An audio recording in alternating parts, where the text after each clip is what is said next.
മികച്ച NABL accredited ലാബുകളുമായി സഹകരിച്ച് premium health ചെക്കപ്പുകൾ affordable നിരക്കിൽ ലഭ്യമാക്കുന്നു. കൂടാതെ ടെലിമെഡിസിൻ സൗകര്യവും. MHL smart labs. ഐസുകട്ടയിൽ പെയിന്റ് ചെയ്ത് 70 അടി വലുപ്പത്തിൽ മഹാദേവ ചിത്രം തീർത്ത ഡാവിഞ്ചി സുരേഷിനെ കൊടുങ്ങല്ലൂർ ലൈഫ് സ്റ്റൈൽ ജിം ആദരിച്ചു. ലേ ലഡാക്കിലെ കൈലാസ പർവ്വത താഴ്വരകളിൽ കൊടും തണുപ്പിൽ ഐസുകട്ടയായി മാറിയ പ്രതലത്തിൽ 98ാമത്തെ മീഡിയമായ ഐസുകട്ടയിലെ പെയിന്റിംഗ് 70 അടി വലുപ്പത്തിൽ ലോകത്തിലെ ആദ്യത്തെ കളർഫുള്ളായ ഏറ്റവും വലിയ ചിത്രം തീർത്ത ഡാവിഞ്ചി സുരേഷിനെയും ക്യാമറാമാൻ സിംബാദിനെയും ലൈഫ് സ്റ്റൈൽ ജിം ഉടമ നഷർബാന്റെ നേതൃത്വത്തിൽ ആദരിച്ചു. Kaipamangalam MLA E.T. ടൈസൺ ആദരവ് സമ്മേളനം ഉദ്ഘാടനം ചെയ്തു. നമ്മുടെ എല്ലാവരുടെയും വ്യക്തിപരമായ ബന്ധമുണ്ടാകുന്നതാണ് ഇങ്ങനെ റിസ്ക് എടുക്കുന്നതിൽ ഒരു ടാലന്റ് കാണിക്കുന്നതിൽ പ്രതിഭ തെളിയിക്കുന്നതിൽ ശ്രദ്ധിക്കുന്നതിൽ അതിലദ്ദേഹം ഒട്ടും പറയാറില്ല. എന്തെങ്കിലും ചെറിയ കുറവ് ചെയ്യുന്നതെല്ലാം പെർഫെക്റ്റ് ആയിട്ട് ചെയ്യാനുള്ള ഒരു ശ്രദ്ധ കൂടി നമ്മളുടെ ആവശ്യമില്ല.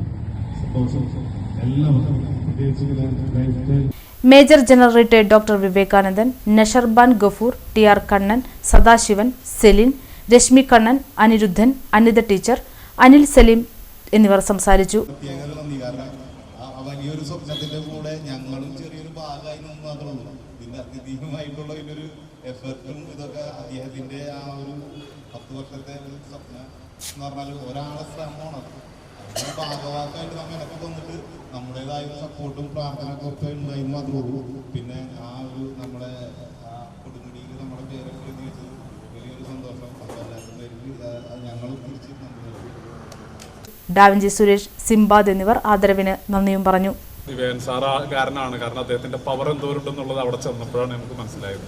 കാരണം അത്രയും വലിയൊരു കാര്യങ്ങൾ കുറേ നിർദ്ദേശങ്ങളൊക്കെ തന്നിരുന്നു. നമുക്ക് അവിടുത്തെ ഓക്സിജൻ ലെവൽ കുറവാണ്.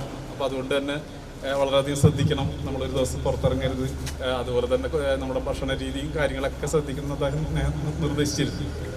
അവിടെ ചെന്ന് കഴിഞ്ഞപ്പോഴാണ് നമുക്ക് മനസ്സിലായത് ആ ഓക്സിജൻ ലെവൽ എത്രത്തോളം കുറവാണെന്നുള്ളത്. നമ്മൾ ഓരോ സ്റ്റെപ്പ് വെക്കുമ്പോൾ പോലും നമുക്ക് എന്താ പറയുക, ശ്വാസം കിട്ടാത്തൊരവസ്ഥ അവിടെ ഉണ്ട് ശരി. അപ്പോൾ അവിടെ ജീവിക്കുന്ന ആളുകൾ പലരും അവിടുത്തെ ലോക്കലായിട്ടുള്ള ആളുകളെല്ലാവരും തന്നെ ചണ്ഡീഗഡിലേക്കാണ് പോയിട്ട് താമസിക്കുന്നത് ചെയ്യുക ഈ സീസണിൽ. പലരും അവിടെ പട്ടാളക്കാരും കുറച്ച് ആളുകളും മാത്രമേ അവിടെ ശരിക്കും ഈ സമയത്തുള്ളൂ. സീസൺ തുടങ്ങുമ്പോഴാണ് അവർ തിരിച്ചു വരുന്നത്. ഇപ്പോൾ ശരിക്കും പറഞ്ഞാൽ ഈ ശിവരാത്രി സമയത്ത് ശരിക്കും പറഞ്ഞാൽ അവിടെ മഞ്ഞുരുകിക്കൊണ്ടിരിക്കുന്ന സമയം. ആ സമയത്ത് ആണ് നമുക്ക് അവിടെ ചെല്ലാൻ പറ്റിയതും അതുപോലെ തന്നെ അവിടെ ഇങ്ങനൊരു വർക്ക് ചെയ്യാൻ പറ്റിയത്. കാരണം നഷർബാൻ നമുക്ക് വലിയൊരു ഉത്തരവാദിത്തമാണ് തന്നത്. യാത്രയൊക്കെ തന്നത് കൊണ്ട് നമുക്ക് എന്തായാലും ചെയ്തിട്ടേ അവിടെ നിന്ന് ഇങ്ങോട്ട് പോരാൻ പറ്റുള്ളൂ എന്നുള്ളത് ഉറപ്പായി. പല കാര്യങ്ങളും മനസ്സിലുണ്ടായിരുന്നു. അത് സാധിച്ചിട്ടേ പോരാൻ പാടുള്ളൂ. പല പരീക്ഷണങ്ങളും പല സ്ഥലങ്ങളിലൊക്കെ പോരും. അവിടെ ചെല്ലുമ്പോൾ ഒരു തടാകമൊക്കെ ഫുള്ള് മഞ്ഞായിട്ട് അതിൻ്റെ മുകളിൽ ആൾക്കുട്ടികൾ സ്കേറ്റിങ്ങും കാര്യങ്ങളൊക്കെ നടക്കുന്നു. വണ്ടി ഓടിച്ചിരുന്നു എന്നൊക്കെ വേണം അവർ പറയുന്നത്. വരുന്ന ഒരു സമയത്ത് ആ സമയത്ത് ജൂലൈ മാസത്തിലാണ് 22-23 ആ ഡേറ്റ്. ആ ഡേറ്റിൽ പ്രത്യേകമായിട്ടുള്ള സൃഷ്ടി സ്ഥിരമായിട്ട് നിൽക്കുന്ന രീതിയിൽ അവിടെ ചെയ്യണമെന്ന് കൂടി ആ സമയത്ത് വലിയൊരു സമയത്താണ് പ്രധാനമന്ത്രി അവിടെ വരുന്ന ദിവസം പറഞ്ഞിട്ടുണ്ട്. അതുകൊണ്ട് എന്തായാലും അവിടെ വലിയ വർക്ക് ചെയ്യണമെന്ന് അവർ നമ്മളോട് പറഞ്ഞിട്ടുണ്ട്. നേരത്തെ തന്നെ അതിനൊരു ഐഡിയ കാര്യങ്ങളൊക്കെ ഉണ്ടാക്കിയിട്ട് അവർ സംസാരിക്കാൻ പറഞ്ഞിട്ടുണ്ട്. ആ ഒരു അവസരം കിട്ടുന്നത് സത്യം പറഞ്ഞാൽ വിവേകാനന്ദ സാറിൻ്റെ ഒരു സപ്പോർട്ടോടുകൂടി തന്നെയാണ്. Thank you. പറയാനുള്ള പറഞ്ഞിരുന്നു. അവിടെ മെയിനായിട്ട് ഡ്രോൺ ഷൂട്ട് ചെയ്യണമെങ്കിൽ നമുക്ക് പെർമിഷൻ വേണം. അല്ലാതെ അവിടെ ഡ്രോൺ ഷൂട്ട് ചെയ്യാൻ പറ്റില്ല. കാരണം പട്ടാള ക്യാമറ ചേർന്ന് തന്നെയാണ് ഈ ചിത്രം ഉണ്ടാക്കുന്നത്.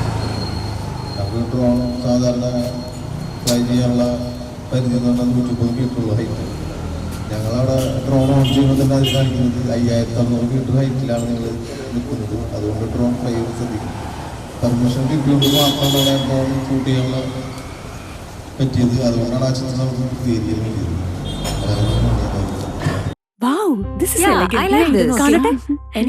സാരി സെലക്ഷൻ കഴിഞ്ഞില്ലേ?